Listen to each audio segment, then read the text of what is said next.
For today's video, I'm going to teach you on how to post a story on Instagram.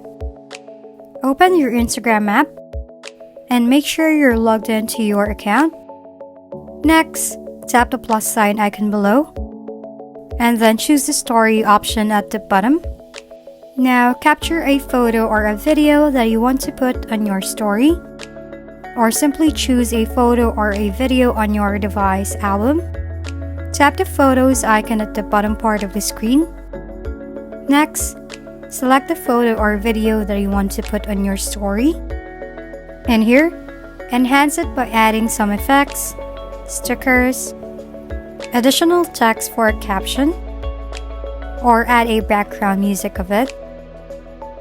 Once you're done with that, tap the arrow button below and then choose the audience that you want. It's either for everyone or only the people on your close friends. You can also choose to share this to Facebook if both accounts are connected. Now tap the share button to post it to your story.